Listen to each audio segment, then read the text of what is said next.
we ready to go, Richard, just about? Just a second. Okay. You can go ahead and announce. Recording in progress. Oh, okay.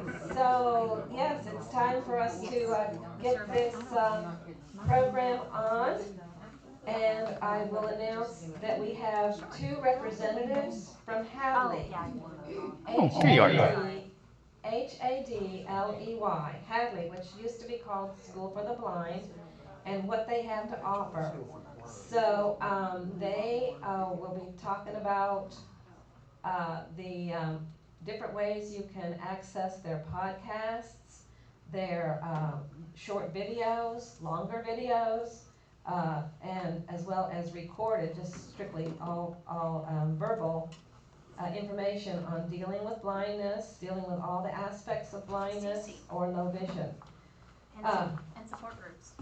And they have support. So they're going to be telling you all the offerings. Yes, we have Brannon, Kenny, and Mark Arneson on Zoom today for you all. So that's Brannon and Mark. We want to give them a welcome and they'll get started. Hi, everybody. Can you guys hear me okay? Is the sound working? Give me just. Okay. Yeah, I'll keep talking and see if you guys can hear me okay, if the sound's better. Hello. Should I keep talking? How's that? Is that better? If you want, I could yell. I have actually my dog at work with me today, but that might get her a little nervous if I'm yelling the whole time. I'm just kidding. There you go. You're good to go. Does it sound okay? Yes. Yes, go ahead. Okay, sorry, I'm just not able to hear you guys that well. But Brendan, do you want to say hi and introduce yourself, or? Sure. Good afternoon, everybody. We're so happy to be here with you virtually, and thank you for giving us some time to participate in your lunch and learn. And so my role here at Hadley is I'm part of the outreach and development team and just working with the Bluegrass Council of the Blind to provide our Hadley services at no cost to everybody in the region. And Mark is going to tell you all about everything that we have to offer. Thanks, Brandon. And I asked Brandon if I could take most of the time, because when I start talking about Hadley, it's really hard to stop me talking about Hadley. So, if anybody has any questions, please just jump in, or else I'll just kind of keep sharing about some of the things that we do here at Hadley. And as Brandon mentioned, my name is Mark Arneson, and I'm not sure it was that announced us, but nice pronunciation on the name. Nobody ever gets that right, so thank you. My title here at Hadley is the director of the Donahoe Center for Support, and I'll talk to you I'll share a little bit about what that center of support looks like and some of the things that we're offering through that. But I oversee a lot of the emotional and social support that we offer here at Hadley, and I'll talk more in detail about that in a little bit. I did hear mention of Hadley's School for the Blind. I'm curious. I don't know if you guys were able to shout it out or if I'm able to hear you, but I'm wondering how many folks in the room are familiar with Hadley, or have had any experience with Hadley in the past? Yes. Anybody? Yeah, most of us. Most of you. Oh, does anybody mind sharing, what your experience with Hadley was like, or what you did with Hadley? I was taking the at-home computer courses along with having IT training from Richard here at the Bluegrass Center for the Blind. I was getting the recordings to help me learn the computer, because when I first started, I was afraid of the computer and I knew nothing about it. I didn't know how to type. And in addition to what Richard was helping me with, I was also learning and listening to the tapes, and I would just I can't remember her name that's on tape, but she used to help me tremendously. Okay, gotcha. And was that more recently, like in the last 5 years or so? Yes.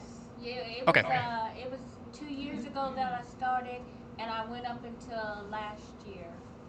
Okay, perfect. Thank you. And the only reason I ask is we've made a shift in a lot of what we're offering here at Hadley, and even a shift in a little bit of our name here at Hadley. And, at one point, we were Hadley School for the Blind. We kind of then transitioned into like Hadley Institute for the Blind and Visually Impaired. And these days, we felt that that was just so long for people to remember. So we just kind of cut it down to Hadley. So we're just kind of, we're on a first name basis now. So we're Hadley here.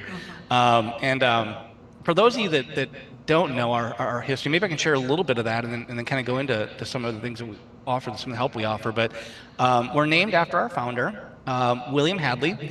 He got this whole thing started, 125 years ago. So 1920 is when we first started here at Hadley. He lived in Winnetka, Illinois, where actually I'm sitting right now, and this is where Hadley's been ever since it started. And he was a teacher. He taught in the Chicago public schools. So he taught in Chicago, and Winnetka's just up the lake from Chicago, so we're not too far. But he lost his vision in his mid 50s, like 55, 56. He got sick, and I'm not entirely certain what his illness was, but regardless, it impacted his vision. He went from being fully sighted to having no vision at all, like in over a weekend. It was a couple of days. He went from being fully sighted to no vision at all. Huge adjustment for him. He decided to step away from teaching after his vision loss, but his passion in life, like what he absolutely loved to do, was to read. That was like he devoured books. Like there's a picture I've seen of William sitting in his library, and it's just these rows and rows of books. And he was a pretty educated guy, so he could read in Spanish and German and French and English, and that's what he did. That's what his passion was in life. And obviously, his vision loss had a huge impact on what he absolutely loved to do. But he decided that he was not going to stop reading. He was going to continue to do what he loved to do, and he was going to use Braille to be able to continue to read. And apparently not a lot of folks were teaching Braille back in the 1920s or the early 1900s. And so he couldn't find anybody to help him learn. And he ended up teaching himself, which I don't know how many folks in the room know Braille. I don't know Braille myself. I'm dipped my toe into it a little bit, but for those of you that maybe have gone through learning Braille, it's not an easy thing, and to do that on his own. I think about the motivation that he had to be able to do that, but he developed this conviction that he didn't want anybody else to have to do that alone. He didn't want anybody else to have to go through these challenges alone. And he wanted to see if he could help as many people as possible continue to do what they were passionate about, similar to what he was doing with Braille. And so I guess the story goes, one night he was sitting at his neighbor's porch, and his neighbor happened to be his ophthalmologist, Dr. Brown, and they came up with this idea of Braille by mail, which I think is super catchy. I think he had a career in marketing if he didn't do this thing here at Hadley. But Braille by mail, what they were going to do is they were going to use the U.S. mail to send Braille instruction to anybody in the U.S. that wanted to learn. And so he developed a curriculum, he developed assignments, instructions, and their first student was this woman in Kansas, and she wanted to give it a go. They mailed her the information, the assignments. She would complete them, mail them back, and that's where it all started. Back in 1920, the first student. And we've been trying to help as much as we can ever since then. And for years and years, we started to develop what we call these courses where you could, call Hadley, you could reach out to Hadley, you would be connected with, an instructor, and you'd work, alongside that instructor from a distance and complete a course in things like anatomy or psychology or physics or poetry or basket weaving. I mean, we had hundreds of these opportunities, to learn here at Hadley, all for the visually impaired. And so we did that for years and years, and it was about maybe 10 years ago. Gosh, time just keeps flying here, but maybe 10 or 15 years ago, we started to see a real drop in the number of folks that were coming to Hadley. Some of the enrollments in our courses, we get maybe 1 and 2 a year. Our Braille instruction, that was, a lot of what we were known for is the Braille instruction that we offered here at Hadley. And we were seeing huge drop-offs in folks that were coming to us to learn. Well, not only the number of folks that were coming to learn Braille, but throughout our Braille process, we'd see significant drop-offs as well. Like, for example, about 50% of the people that would enroll in our initial Braille instruction, we never heard from them again. We don't, they just never reached back out. And after the first instruction, we had it set up where it was Braille literacy 1, 2, 3, and 4. And after Braille literacy 1, we saw another huge drop off. About 50% of the people would not move on to, they didn't decide to go on to Braille literacy 2.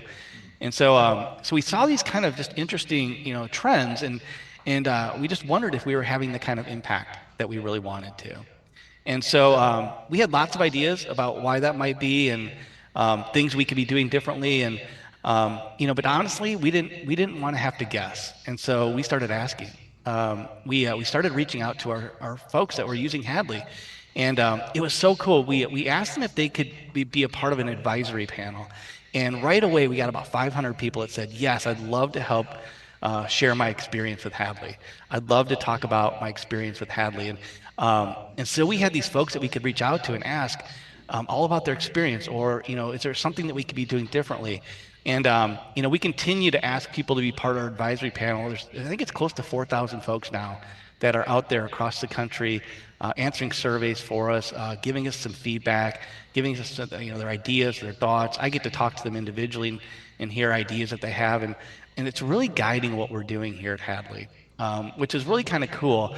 Instead of guessing and getting it wrong, we just asked, and people were so honest with us. And I don't know. I don't know if the last time, or if you've ever gone to somebody who knows you better than anybody else in this world and said, what would you change about me?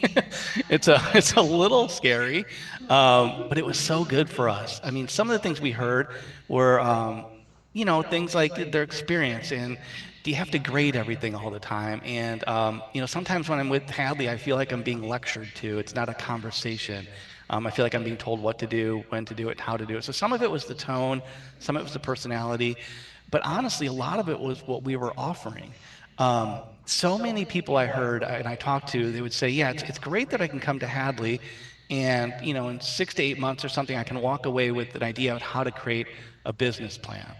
But what I really need is help doing my laundry. What I really need is figuring out when I'm out to eat, how to manage and get around the dinner table. What I really want is help going out for a walk at night and not fearing that I'm going to fall and I'm going to hurt myself. Is there ways that you can help me with these kinds of things? It was so interesting to hear about all the day-to-day challenges that folks were asking for help with. And what they were talking about was something that they were dealing with right in that moment. Like, in this moment, I'm having this challenge. Is there a way you can help me overcome it right now? So we heard that over and over again. And it was entirely different than what we were doing. Obviously, we were doing these courses and enrollments and things like that, but this is what we were hearing. The other piece that I thought was kind of interesting was a lot of folks came to us, and they asked if there was a way that we could connect them with others, others who were also going through these difficult times. And I can't entirely tell how many folks are in the room there, and it sounds like you guys are pretty familiar with each other. I met so many people that don't have connections like you guys have in this group, and it's so important to be able to sit down with folks who are going through something similar and just get it and talk about that experience. And so many people I talked to didn't know anybody or any way to connect with others who are also visually impaired. And so that was another piece, was this idea of a community. And then lastly, what we kept hearing over and over again was technology. Like, is there any way you can help me understand what technology's out there? Daryl was a guy I met, and he said, can you help me use technology to see better with the vision I currently have? And that's what he wanted to do. Was, so that was what we heard over and over again. The day-to-day challenge was help with that, technology and community. And so we kind of reshifted our thoughts and kind of reinvented ourselves a little bit, and we moved away from these courses that we offered and started introducing what we call workshops. They're, for lack of a better word, we're using the term workshop, but it's they're really kind of these step-by-step guides, suggestions in a variety of different topic areas. And so because technology was something that we kept hearing over and over again, that's kind of where we started our focus. Like, let's see if we can help folks understand what technology is out there, and then once you get it, how do you learn how to use it? And so we reached out to Apple, and we said, hey, can we partner with you? Can we work with you to help folks understand all the features that you're building into your iPhones, your iPads, your Apple TVs, your Apple Watches, all these wonderful accessibility features. We wanted to walk folks through step by step. What is this feature? How do you get to it? And then what are some practical uses for it? And Apple was thrilled. They loved the idea. And so we started to develop, again, we're calling them workshops, but they're really just these very targeted, very specific, pretty quick, maybe 5 to 10 minute long, step-by-step guides in a variety of different areas. So, again, we started with like the iPhone, and we see, maybe it was things like just making adjustments to it that might help you be able to use your phone a little bit better. Maybe it's, adjusting the text size or turning on dark mode, or maybe adjusting the brightness on it. And maybe that's, what it's going to take to be able to help you use your phone or your iPad a little bit better. There's magnifiers built into all these devices. So how do you get to the magnifier? How do you use it? What are some practical uses for it and things like that? Voiceover, it's built into all of Apple's products. If that's something that's going to be more helpful for you than, adjusting some of the text size and font size and things like that, then let's learn how to use voiceover. How do you turn it on and off? What are some, the 1 finger, 2 finger, 3 finger gestures that you need to learn to kind of move around voiceover and things like that. So each one of these would be a separate targeted specific workshop. Guiding folks through how to turn on and off voiceover, how to use 1 finger gestures and things like that. Siri is a wonderful little assistant. And so, what are some things that you can do to use Siri a little bit better, like, reminders and announcements and making calls, sending texts, getting directions, getting the weather, all these things that Siri can do for you as well. We've got these very targeted specific workshops on all that kind of stuff. And then, once we were working with Apple and started to get some of these workshops introduced and out, we reached out to Google to do the same thing with all folks that use Android phones and tablets. And so again, maybe some of the low vision features like high contrast, or enlarging the font and display, or inverting the color, or removing animations and things like that might help you be able to kind of use your phone or your tablet a little bit better. We did these step-by-step guides for those features. And then similar to VoiceOver, Android uses something they call it TalkBack, but it's the built-in screen reader for all Android products. And so how do you turn that on and off? What are some of the basics? What are all the different finger gestures that you need to learn to kind of navigate VoiceOver or TalkBack on your Android phone or tablet? And then we didn't stop there. We also reached out to Microsoft, and we wanted to do very similar things, these step-by-step guides for folks who are using the Windows operating system. So we've got, help on getting online, or adjusting your computer for, maybe it's, enlarging the pointer or the cursor, or, the contrast or the font size and things like that you can do. And so we did the step, and then it's Narrator, the built-in screen reader for all Windows products. So walking folks through step by step, how to turn that on, how to navigate through Narrator and things like that. So anywhere where we thought we could offer some help and some guidance in introducing what technology is out there, and then, again, once you get it, how do you use it? What are all these different features, step by step? How do you get to these features, and then some practical uses for them? And so we literally have hundreds of these little step-by-step guides in this topic area that we call technology. And so we've done some other, we've also done some different, we've got one for Zoom. We've got one for like some of these, smart speakers like, Alexa and Google Home and things like that. One of the most recent ones we've done, actually, we received a grant to do a specific workshop for the app Seeing AI. Are you guys familiar with the app Seeing AI? Is that something you guys? Yeah. Okay. Yeah. Super cool app, right? Like, it does all these wonderful things. One of the features, as you probably know, then, is you can use your camera on your phone or your tablet, point it at something, and it'll read it back to you. Kind of a little bit of a funny story here. I was chatting with one of our members, and she was talking to me about this. She just learned about Seeing AI. And she was thrilled, and she was using it everywhere she could. And she said that she hated going to the grocery store because she just got frustrated and could never find what she was looking for. And so she was so thrilled to try this Seeing AI app at the grocery store. And she said she was going down the aisles, and she was pointing at the different products, and she was loving it. It was reading back, like Frosted Flakes, Cheerios. She's finding all the items she wanted, and she was going to be doing some baking, and so she had to hit the dairy section. And so she's, scanning the different items in the dairy section, and I guess the Seeing AI app didn't entirely read the label, or maybe it got stuck or something, but instead of salted butter, it just started reading salted butt. And it just and it got stuck, and it just kept reading it over and over again. And she said she always keeps her phone turned up as loud as it'll go because she has a little bit of hard of hearing, and so she said it's just kind of blaring this salted butt over and over. So she got a little flustered, and she threw her phone in the cart and started reading, "Don't leave child in the sea. Don't leave child in the sea." So she says she kind of left her cart there quietly, grabbed her phone and walked away. But it's just kind of a funny story. But she was laughing about it now, probably not in the moment. But it's wonderful apps. We've got a workshop on different apps and things that are out there that might be helpful too in this technology area. So technology was the first area that we kind of tackled, and again, we did it in partnership with organizations like Apple and Google and Microsoft. The other piece that I mentioned that we kept hearing about was this, all the day-to-day challenges that come with vision loss. All the things that are just so much more difficult with vision loss. And so what we wanted to do was help folks discover kind of new ways to do things that have now become more challenging. And so in the concept of this workshop, we wanted to offer very targeted, very specific suggestions on ways to do things a little bit differently that have now become more difficult with vision loss. Like for example, we have a cooking series, and in that cooking series, we're suggesting things like how to pour your coffee in the morning a little bit differently to avoid spilling it, burning your hand, or making a mess, or how to use sharp knives safely in the kitchen, or tell when food is fully cooked, when you can't read the thermometer anymore, or how to safely use your stovetop and oven, things like that. So very specific, very targeted in a variety of different areas. And so anywhere where we thought we could offer a little suggestion, ways to do things a little bit differently, we put it together in this concept of a workshop.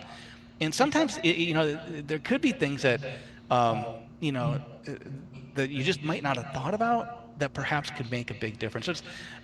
Andrea was this woman that I met, and I was talking to her about her experience at Hadley. She actually came to Hadley because she wanted to take a course that we had on anatomy of the eye. And we had since retired all of our courses, and so she couldn't find it. But one of the things she said to me was, she said, Mark, as my vision continues to decline, my world gets smaller. And she said that she was she was a psychiatrist in her career, and she was no longer practicing. But she said that there were days sometimes where she never left her bedroom.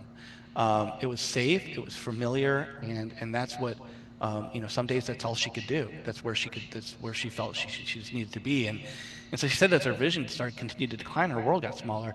And that's kind of why she came to Hadley, to learn a little bit more. But what she found instead of our anatomy of the eye course that we had was a workshop that we had on doing your laundry.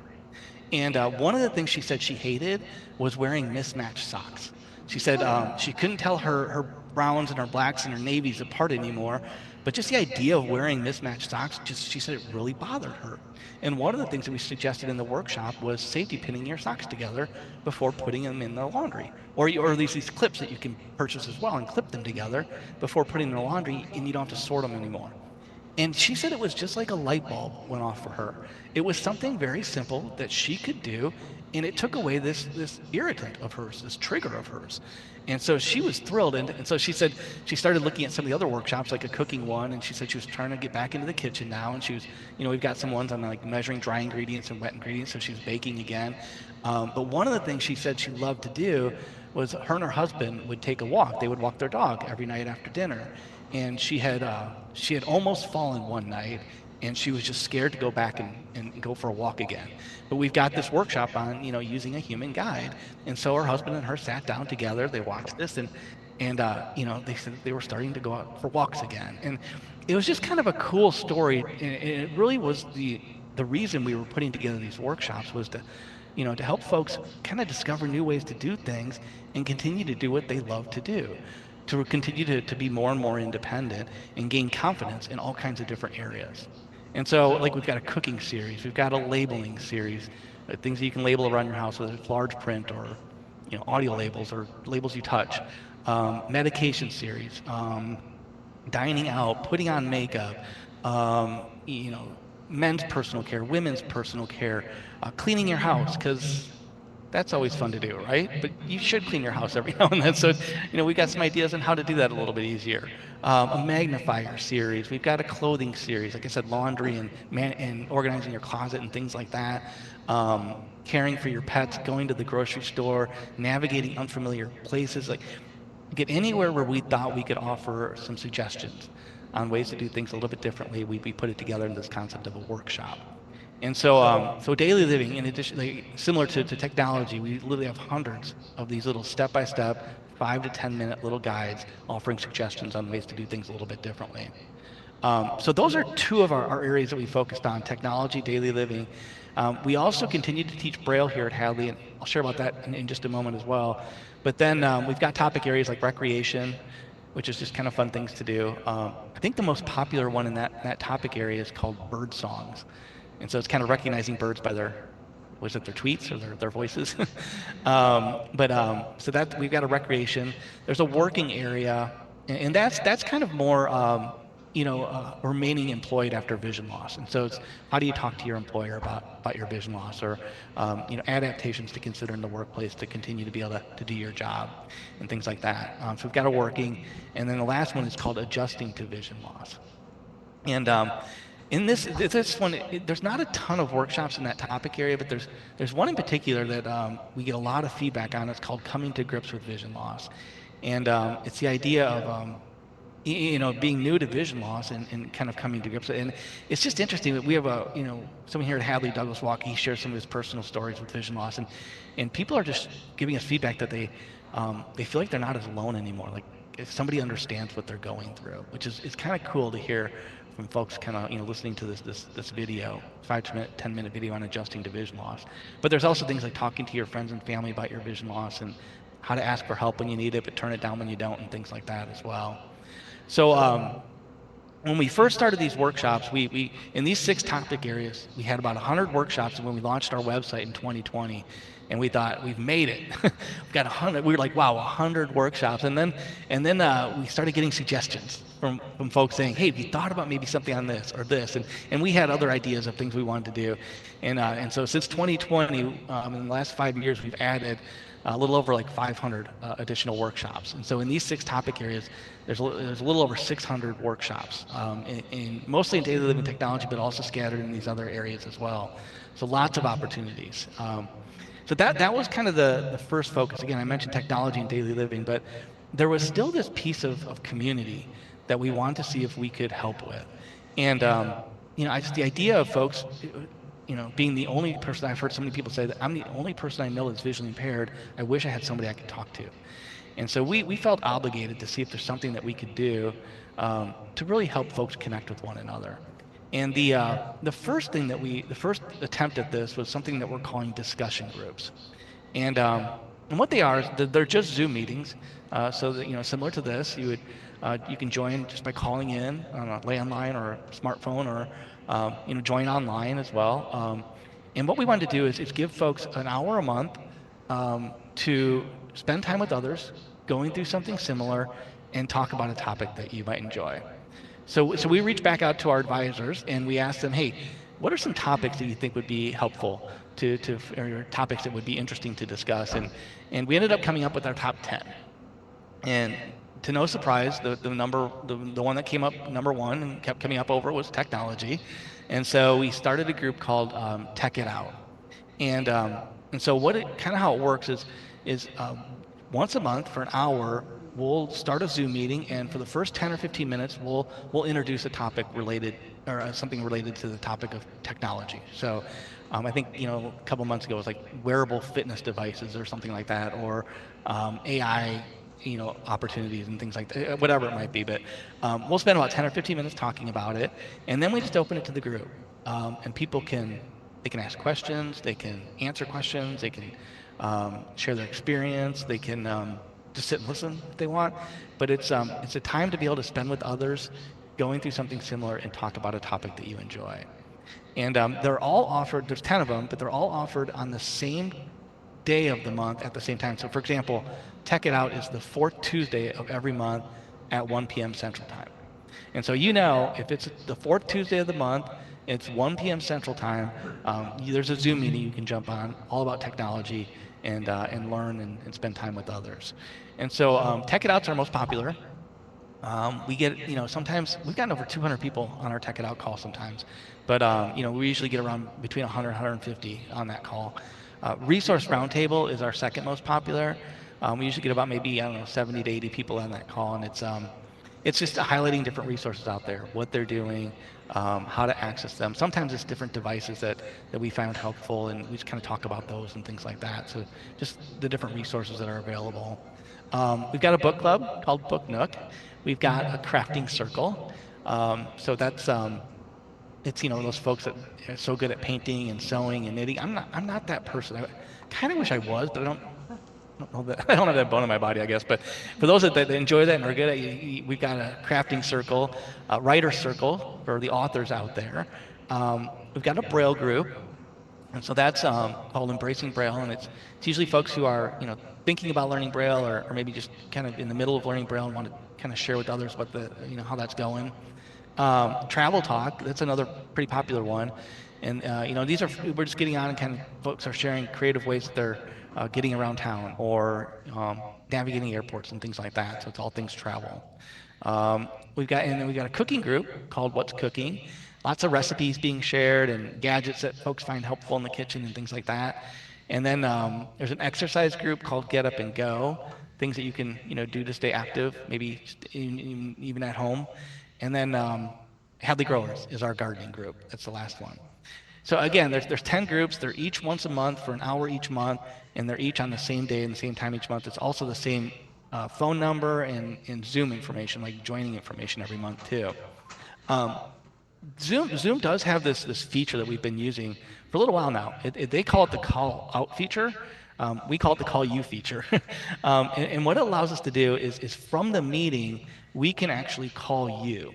And all you have to do is answer your phone, and you can be brought right into the meeting. You'll be brought right into the waiting room, and then we can get you right into the meeting. And so if that's easier for you, I know it can be tricky with Zoom. You got to dial the phone number, and then you got to put in that access code, and they don't give you much time to do it before they kind of say, start again kind of thing. But so if it's easier for you, just give us your phone number, and we'll just give you a call. 10 or 15 minutes before the meeting, we can give you a call. You just got to pick up the phone, and you'll be brought right in, which honestly, that's the trickiest part, is picking up the phone, because it'll be from a number you won't recognize. And I don't know about you, but I don't usually answer calls from numbers I don't recognize. But if it's 10 or 15 minutes before the meeting, you get a call, it's probably us. If you pick it up, it'll say, welcome to your Zoom meeting, and you're in the waiting room. So we do that. About half the people I think that join our groups, we're calling into the groups. So we're happy to do it if that makes things easier for you. So again, discussion groups were kind of our first attempt at this idea of building community. What we learned, though, is many of the folks that are joining our discussion groups are using it for information gathering. They're also, you can get alerts for these. We can sign you up for alerts, which allows us to send you emails, every time we schedule one, but then after each one, we can send you an email with a link to it too, so you can go back and watch it. And we're finding a lot of folks are using that form to kind of join, to listen to the information as they're using the links. There are some folks that are really connecting with one another in these groups, but we wanted to see if there's a way that we could do this a little differently. And this woman Sarah from Indianapolis that I was on the phone with one time. We were talking about something entirely different. I don't even remember what we were talking about, but I always remember how she shared that she lives at home with her husband. They live in the same home together, and they have grown kids that live locally to them in the area. And they're always visiting and coming home, and there's grandkids now that are running around the house. And she said, I have a lot of people in my life, and she has friends that she talks to all the time. But she said, even with all these people, Mark, I've never felt so alone. And she said, my husband, I love him dearly, and he's a great man, but he doesn't get it. And it's hard for me to explain what life is like with vision loss. And so she said, if there's just somebody, I had just one person, just somebody that I could talk to, I think that would make a big difference in my life. And that was kind of the idea. We heard that enough where we felt like we wanted to respond, and we started a program that we're calling peer-to-peer. And the idea is to connect folks on a one-on-one relationship, and a one-on-one relationship with one another. And so how it works is we would we would spend some time getting to know you a little bit.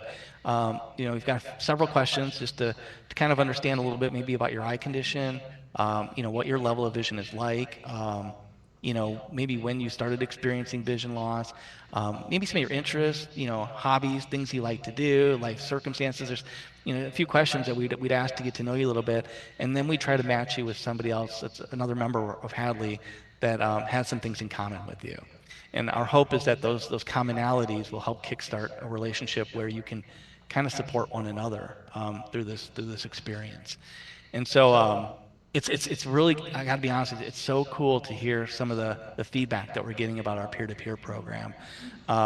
We have about 700 people that are now part of the program, so there's a little over 300 relationships that are out there. And what we've learned through surveys is about 77% of the folks that we connected are still in a relationship. And this is going back 3 years now. And so, we asked, is it helpful? Is this relationship helpful for you? And it was 99% of those that are in this relationship said this has been really helpful for me. Even Sarah, who we got connected from Indianapolis, she said this was the missing piece for me. And it's kind of interesting. The whole idea was vision loss. There can become a loneliness to vision loss that can contribute to loneliness. And what we wanted to do is try to combat that and introduce and connect folks with one another. And so that was part of what we asked when we surveyed folks is, has vision loss contributed to feelings of loneliness? And I think it was like 85, 90% of the folks said yes, vision loss has contributed in some way to feelings of loneliness. And we said, what has helped combat that? And we gave them a list of things like social media, friends and family, your church, support group, things like that. There's a list of about 10, but our peer-to-peer was on that. And that came to the top of the list of folks saying, this is one of the things that's helped me more than anything else to combat feelings of loneliness around my vision loss, which I thought was so powerful and so cool. And I got to tell you, although we have these criteria, these little connection points that we're asking you about, it's crazy to hear about some of the things that people are connecting on. We had this one, actually this was just last week, one of the folks here shared with me that she matched these two women. One of them, I think it was like Patricia and Donna. And she called Patricia and said, hey, I've got this great match for you. Her name is Donna. And Patricia gasped. And she was like, you got to be kidding me. She's like, for the first 4 days of my life, my name was Donna. It was on my birth certificate. She's like, but it was during there was a Hurricane Donna, and so all of her parents' friends said, you can't name your daughter Donna. And so she got named to Patricia. But she was like, that's kind of crazy. There was another one where, unbeknownst, we had no idea even what nationality these two women were, let alone we connected them. One lives in Florida, one lives in New Jersey, but it turns out both their grandparents came to the U.S. around the same time, and they were both from a same small town in Italy. And we're like, you got to be kidding me. Like these things, just coincidental, these connections, and it's really cool to hear some of these stories. It not only is it, allowing people to support one another during this, during this experience, but it also these really kind of cool connections that we're seeing that are coming out of these relationships. So if that's something you're interested in, we're happy to get to know you a little bit better and connect you with one of our other members here. The other piece, the last kind of piece that we're using to connect folks with one another is a support group that we're calling Adjusting and Coping Together. What we wanted to do is we wanted to get back to a little bit more of a traditional support group where we're offering a safe space for folks to kind of really talk about how difficult this can be sometimes and all the difficult emotions that can come along with vision loss. And so what we're doing is, again, similar to peer-to-peer, we'll get to know you a little bit. We'll ask you a few questions and just we want to get to know you to make sure we're getting you kind of connected with the right group. And so do a little bit of a screening, and then we would connect you with maybe 10 to 15 other people. And what we would ask is that you're willing to commit to an 8-week time frame. And what we'll do is once a week for 8 weeks, we'll get together over Zoom for an hour and a half, and each week we'll touch on a different topic related to vision loss. And so and it is really kind of addressing the emotional challenges of vision loss. And so one of the topics one week is called Giving Up the Car Keys. And so we're talking about grief and loss. One of the weeks is called Things That Set Me Off. So it's triggers that can set a tone for the whole day. And so we're talking about anger. We're talking about frustration that can come with vision loss. We're talking about self-esteem. We're talking about isolation and loneliness. We're talking about feeling like a burden is one of the topic areas. You know, when you've been the person that's always been the one that helps everybody, and now you have to ask for help for different things and how that can feel sometimes. And so it's an 8-week time frame. And again, each week we'll spend about an hour and a half together touching on one of these different topic areas. And again, it's relatively new, but we've run, I think, 11 groups now. So about 150 people, close to 150 people have kind of gone through our groups now. We're just wrapping up our current set of groups, which we're running 5 right now at the same time. And so we'll be kicking off another set of groups probably probably the beginning of end of September, something like that. We want to avoid Thanksgiving and things. So we're trying to wrap it up before Thanksgiving and stuff. But in the next month or so, we'll be kicking off another set.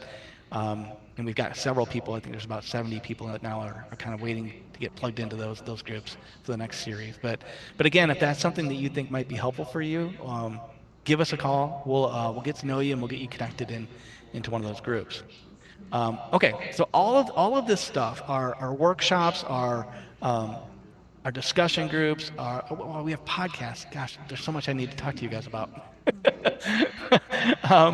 We do have a couple podcasts here. One is called Hadley Presents, which is more of a traditional podcast where we're sitting down, interviewing folks, getting their story, we're recording it, editing it, and then putting it out there for the world to listen to. So anywhere you listen to podcasts, you can hear our Hadley Presents. I just use my Alexa, say play the podcast Hadley Presents, and away she goes.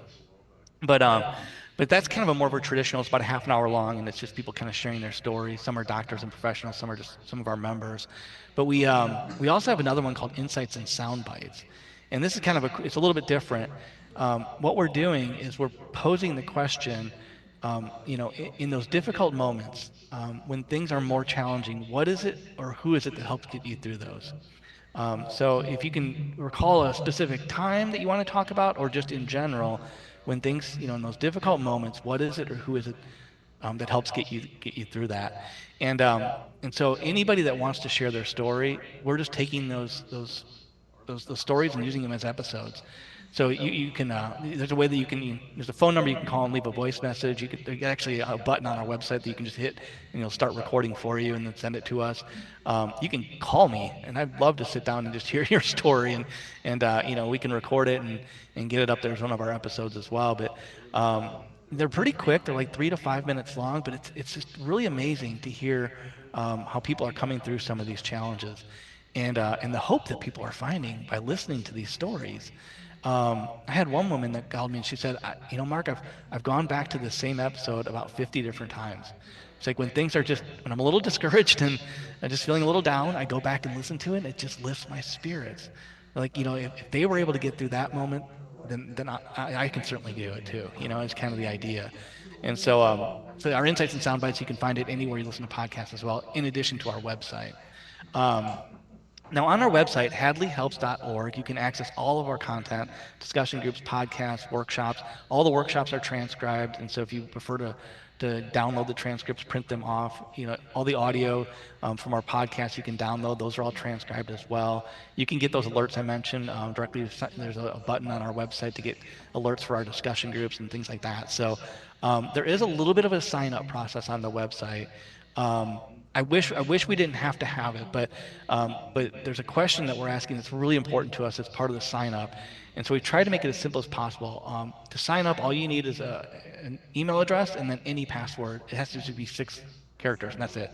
No like weird characters or anything like that. Just 6 anything. And then we just ask you 3 questions: first and last name, how'd you hear about us, and what's your relation to vision loss? And that question of, what's your relation to vision loss? Is it you personally, professional, friend, or family member?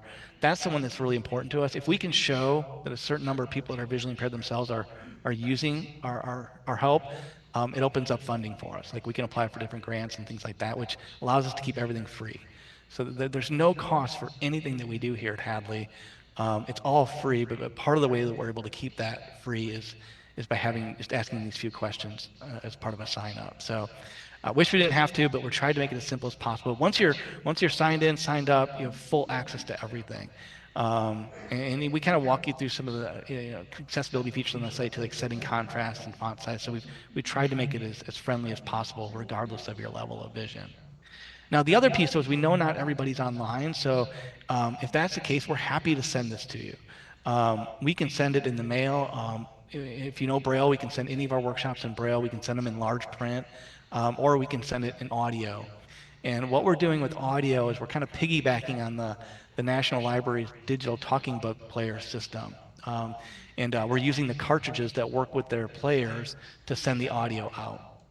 So if you're familiar with that, if you have a digital talking book player, just give us a call. We'll help kind of find a workshop that might be helpful for you, and we'll just send it to you. If you don't have a player, give us a call. We can order one for you. We'll fill out the paperwork, submit it to your state library, and it takes them about 3 or 4 weeks to get a player to you, and then we can start sending you all of our workshops on audio. And everything we send you keep. I know with the library, you're sending back books and getting new ones, but with us, you keep everything. We want you to be able to go back to this information whenever you want, however you want, as many times as you want. And so you can start to create your own little library. The last piece I want to mention is one of the things we've learned here at Hadley too is we get about maybe 100 calls per day that are coming into Hadley, and many of the folks that are calling us are trying to figure this out. They're new to vision loss, and we may be the first person they've ever talked to about their vision loss. And so what we wanted to do was make sure that we had folks that were answering the phone that could be there to lend a listening ear in that moment, to kind of be a support, to respond with compassion and empathy. And so what we call our Center for Support, the folks that are answering our 800 number, there's 8 of them now.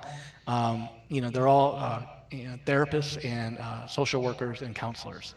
And we wanted to make sure that the folks that were going to be there, talking to folks and being the first one to answer the phone, could do it with empathy and with compassion. And so sometimes we have people that just call and just want to talk, or just have something that they just want to get something off their chest, or just have somebody to listen to them, and that's totally fine as well. We're here to just be a support any way we can. So don't hesitate to give us a call if you have any questions, just feel like you need a chance to talk to somebody.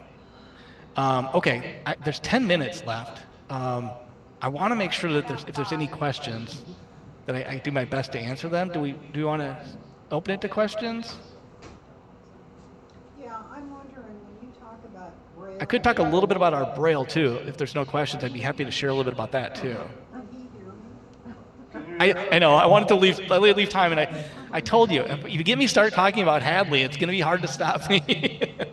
Mark, we've got about 5 minutes left. Some of the people here have never heard of Hadley before, so I just want to tell you, I'm the program manager here, and I just want to tell you I've learned a lot about Hadley that I didn't know, and I was just finding that the program presentation so far has just been brilliant and helpful in many ways. I can think of a lot of people who could use help with Hadley.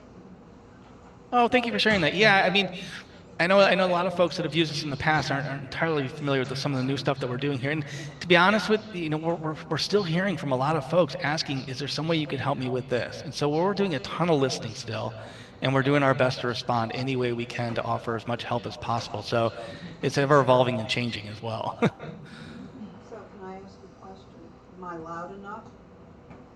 Yes. Okay. When you talk about Braille and teaching Braille, have you migrated totally to UEB Braille, Unified English Braille, the new Braille? Yeah, UEB, yes. But we so one of the things we're doing with Braille, though, when we started talking to our advisors and asking them, about their experience, what we learned is most people coming to us to learn Braille had vision, and they wanted to learn Braille for more practical reasons. Like, I don't know how many times I heard finding the right letter or number in the elevator. That came up over and over again. And so what we wanted to do was give folks enough familiarity with Braille to be able to use it in their day-to-day lives. Find the right washroom to go in. Label things around their house so they can identify them a little bit easier. And so we call it Braille for everyday use. And what we'll do is we'll send you a workbook, and the whole top half portion of the workbook is visual Braille. And so we'll show you the Braille cell, where the letter, punctuation, number is located within the Braille cell, and then we give you a hint on how to remember it. Like I don't know a lot, but I know B is the 1 and 2 Braille cells, so they're kind of on top of each other. And so we suggest thinking about buttons on a shirt, B for buttons. And so the whole bottom half portion of the workbook is all Braille you touch, tactile Braille. And so as you're starting to learn how to read Braille by touch, we're hoping that you can picture in the back of your mind, oh wait, that's the 1 and 2, they're on top of each other, that's B, like buttons, that's B. And so what we'll do is we'll send you a workbook. There's audio instructions that go along with it. There's a phone number you can call and get a voice prompted phone system that allow you to walk through the audio. Like you say, 1 to go next, 2 to go back, things like that. Or if you are online, there's a URL you can use to get to the audio, a web page that you can get to the audio. But we'll send you A through C. When you're done with that, you give us a call, and we'll send you out the next set of workbooks. And so we start to send a couple at a time at that point. But you can, most people are, getting through their alphabet, they're getting through their numbers, and that's what they're happy with. But if you want to continue learning how to write Braille, we'll loan you a Perkins Brailler, we'll send you a Slate and Stylus, we'll send you a label maker if you want. You can get into contracted Braille. We can take you as far as you want. But the idea was to give folks enough familiarity with Braille to kind of use it day to day. But it's cool. We're sending out thousands of workbooks a month, and and so many people are having fun learning Braille is what they're telling us, which is really kind of cool to hear. But we're teaching UAB Braille. Can you give us a phone number? Other questions? Can you give us a phone number on how to reach you? Oh, yes. Yeah. Oh, sorry. That might be helpful. I'll repeat it, but it's 1-800-323-4238. So again, that's 1-800-323-4238. And again, that'll get you to our Center for Support, and that's the folks that I mentioned that are going to be answering the phone. And we're here 8 a.m. to 6 p.m. Central Time, Monday through Friday. But we'll get back to you within a day. If you leave us a voicemail within 24 hours, we'll make sure to get back to you. But you should almost everybody, you should be a live person you're talking to every time you call. That's the hope. But again, like I said, if it's out of office hours or something like that, we miss you, we'll get back to you as soon as we can.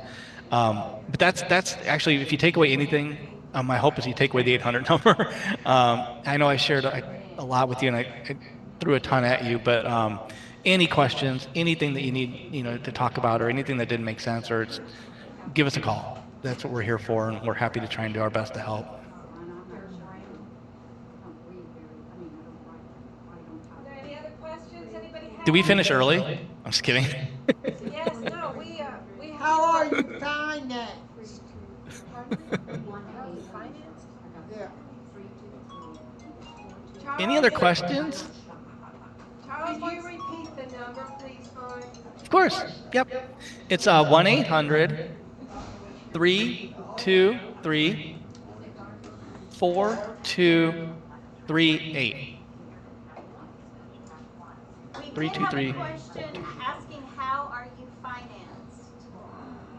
Yeah, so part of it is, we have Barth. He's our grant writer, and so he's finding money for us and things like that. But honestly, it's a lot of donations. We have a wonderful development team, and they're out there sharing about all the things we're doing here at Hadley, and we have some very generous people that want to support what we're doing. We have an endowment that is pretty substantial, 90-some million or something like that, and so that sustains a lot of what we're doing here at Hadley as well. We're very fortunate as a non-for-profit to be in a situation where we can offer this kind of help for free. I think it's wonderful that we're able to do that. I hope it never changes. I don't think it ever will. But we want to make sure that there's no barriers to the help that we're offering, particularly financial barriers. So we're it's great that we have this kind of support.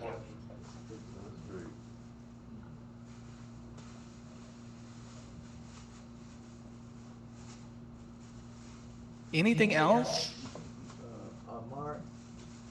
Mark. Yes, well, go ahead, ask your question. Yes. Is there a way? We're all set. Please, like Mark said, feel free to call us anytime, the 800 number.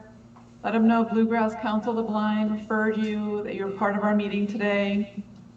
Susan, if you need anything, you have my contact information, and we're happy to help anytime. Yes, I'm so grateful for you all taking your time to speak to us. It's so much there to offer, and I think you'll be hearing from us again. So, sounds great. Thank you. Great. Well, thanks for letting us crash your meeting. I appreciate it. Hope you have a wonderful. Oh, sorry. Thank you for your time. Of course. Hope you guys have a wonderful rest of your day. Hey. Take care, everybody. Bye, everyone.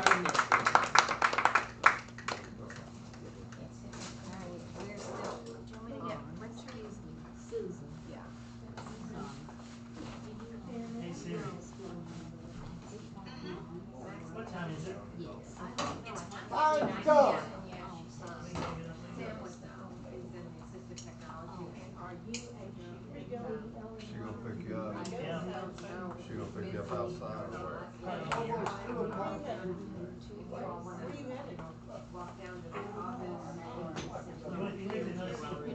Yeah, I'm gonna get up. I think we're about finished. I'm walking behind you now. It's time to go.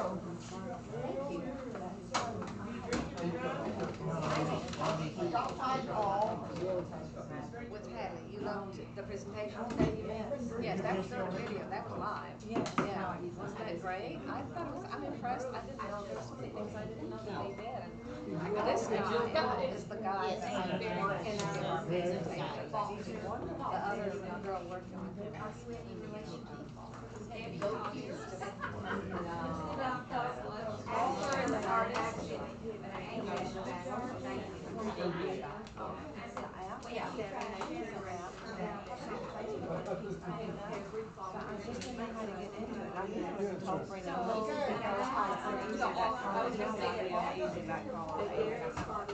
You ready to go? Yeah, they here? I'm here. Thank you for everything. How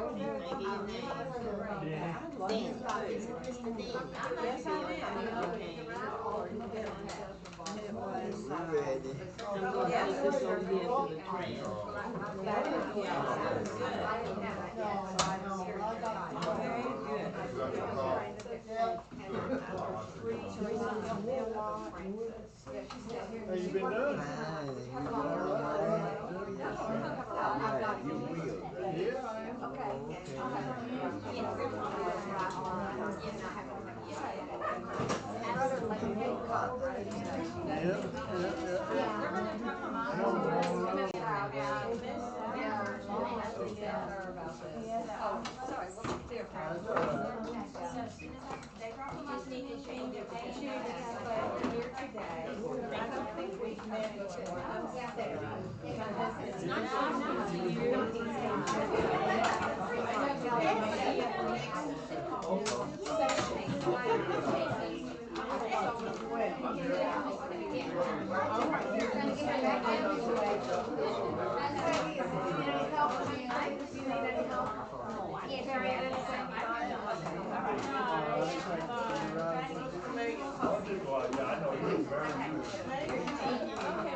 I'm just the last couple myself. You're ready to go.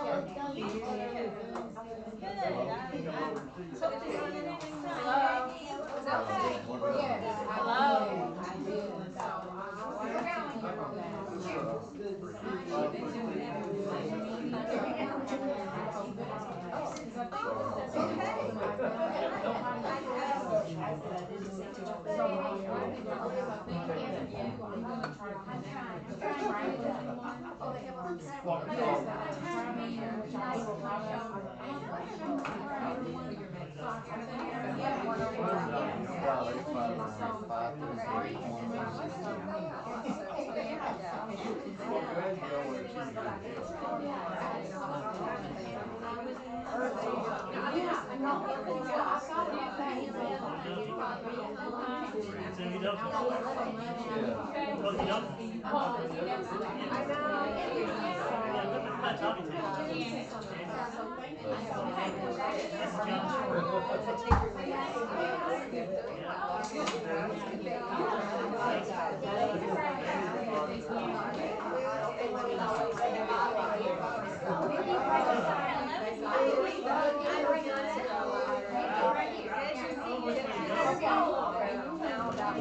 Recording stopped.